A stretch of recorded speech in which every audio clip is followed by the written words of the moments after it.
Currently on my way to the gym on Sunday. It's about lunchtime now. Don't really fancy it today, but it's one of these ones where you say needs must and you crack on anyway. So I think I've kind of aggravated my back injury ever so slightly.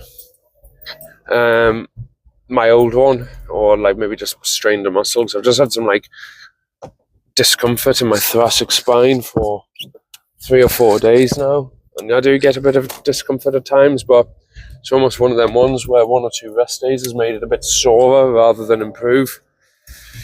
So I took yesterday off training as well, just to try and give myself an extra day of rest. So we're going to go today and I'm going to do some running, throw a few sprints in, a little bit of weights and a little bit on the watt bike. I don't know, it's just don't know what's happened with the motivation today. It's not good. I'm normally in the mood for it, but not at the minute. So we'll just crack on anyway and see what we do. Yesterday's boxing was what I thought was phenomenal. Bivol did exactly what I kind of said and thought and hoped he would do, which was take the fight to Beterbiev, get a little bit fitter, get a little bit stronger himself. There was a couple of times in that fight when Beterbiev, I think, was a little bit rattled by Bivol, and there was 1 or 2 moments when he got caught by a clean shot and you just saw an ever so slight wobble off Beterbiev. And I mean, even getting on towards the later rounds of the fight, you'd see Beterbiev's face was starting to look a bit like marked and bruised, more so than Bivol's. Obviously, he had that cut on the left eye from them right hands, them hammer right hands. But other than that, I thought Beterbiev's face actually showed evidence of picking up a bit of damage. But there was a point maybe rounds 3 to 5, where I thought Beterbiev was just on to just run away with it, and I thought, flipping hell, this man's more of a machine than a human. He just seemed invincible. Like, Bivol started good round 1 and 2, and then Beterbiev just started to just walk through him with these massive thudding right hands, as he's always done. And come rounds 4, you see them starting to land.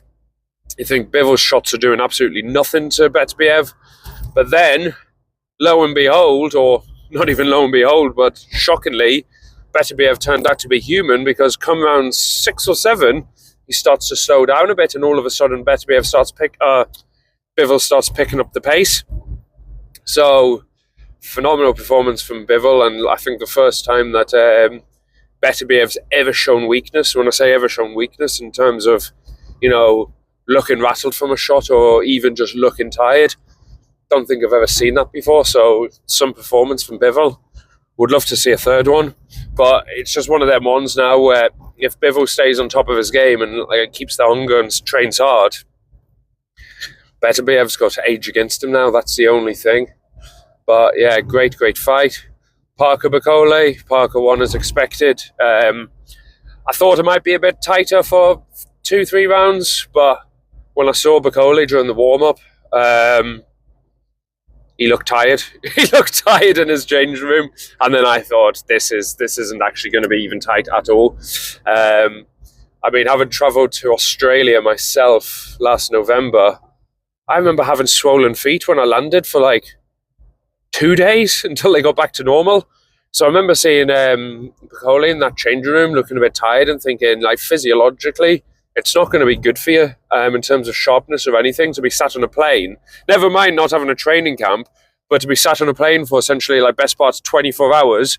You're changing time zones, so you're going to be jet lagged. So fair play to Bakole for stepping in and doing it. But yeah, when the fight was coming round, I actually thought, you know what? And when he weighed in as well, if he would have weighed in at 20 stone, you're right, fair enough. He's training like he does. Training to keep in shape like he would be. You got some fighters that kind of just tick over. Look at Anthony Joshua, for example. He never really gains weight. He just stays in shape. So he could probably fight at a couple of weeks' notice if he needed to. If Bakole would have came in at 20 stone, which is what he was last fought at back in August, then you think, fair enough, he's ticking over, he's keeping in shape. But when he weighed in at 22 stone, that was my first inclination that this guy's not very fit. So you're thinking, right, he's got about 4 rounds to knock out Parker. But then when I saw him warm it up, and I was like, oh, he's really not looking good. But again, you know what I mean? He's just been traveling. You're going to be jet lagged. You're sat on planes. So it's not a good preparation for a fight. But yeah, it was just one of them ones. I said he looked tired, and I thought, right, this is going to be easy work for Parker. And first round, I thought, you know, Bakole, his hands looked slow. He was obviously trying to save as much energy as possible by just literally standing there.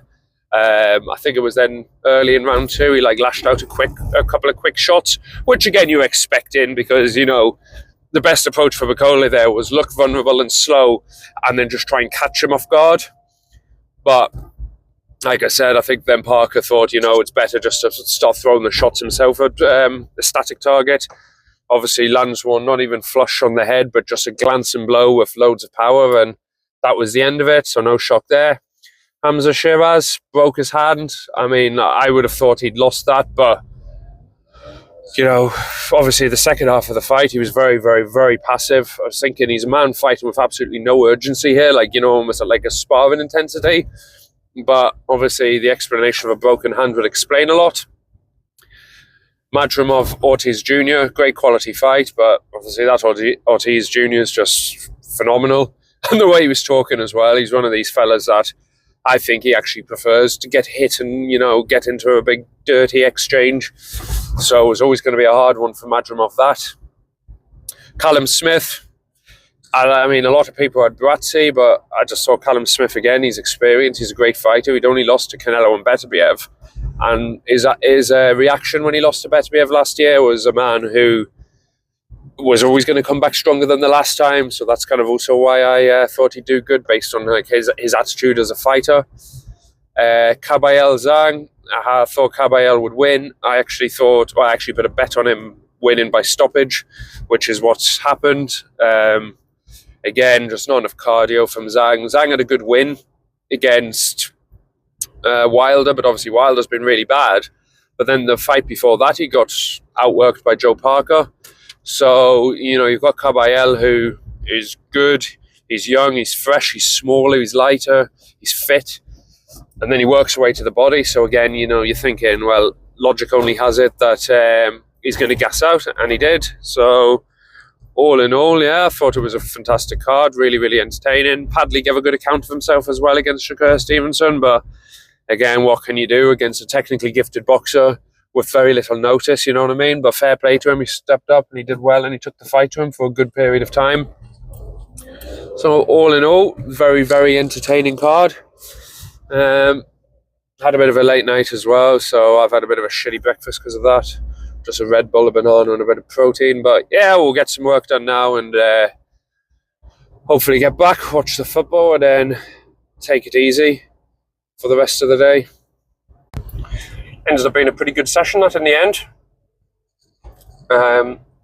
Actually felt really, really good when I started running. It was a bit stiff when I started, but when I finished the warm-up, which was just 3 kilometers, felt really, really good. So I did sprints and did 6 times 1 minute on at about 16 kilometers an hour with a 30-second break in between. And then on the breaks, I was just doing like a light jog. I think it was like 6 or 7 kilometers an hour. So did that, and then did a 1 kilometer cool down at the end, and that total running session was about 6 kilometers. And then I did some weight. So I did squats, 5 sets of 5. I did leg extension and leg curl, 3 sets of 6. I did leg press for 3 sets of 6. And I did some glute press for 3 sets of 6. Just working on explosive power, keeping the reps down. I did then some Russian twists. We did sets of 20 for them, 20 each side. So 40 if you're counting one rotation as a rep, but I count a rotation and a rotation back is 1 rep. So 3 sets of 20, did some weighted up crunch, 3 sets of 20, and then I did 3 sets of 10 of squat jumps, 3 sets of 10 for plyometric push-up, so push-up with the clap. And then I did, what did I finish with? Oh, then I did some like rotational ball throw, which I'm not very good with. So I'm just working with a like 5 kilo ball for that, slamming that into the wall. Did the same then with like a jab one, so like a straight in front medicine ball push, and then just a medicine ball slam, you know, the one where you go over your head and then slam it into the ground. And then that was a session. So, and then obviously some stretching in between the running and the weights, and a little 15-minute chill out. Well, when I say chill out, that was the stretching. So yeah, all in all, a nice about 2 hour session on a Sunday. So decent. So I get home, just try and relax for the rest of the day. Probably watch a bit of the football, maybe play a bit of Xbox, and maybe get some tasty chicken in later. Ended up ordering some Asian. I had some nasi goreng with some salt and pepper chicken, and then some vermicelli noodles as well. Unreal.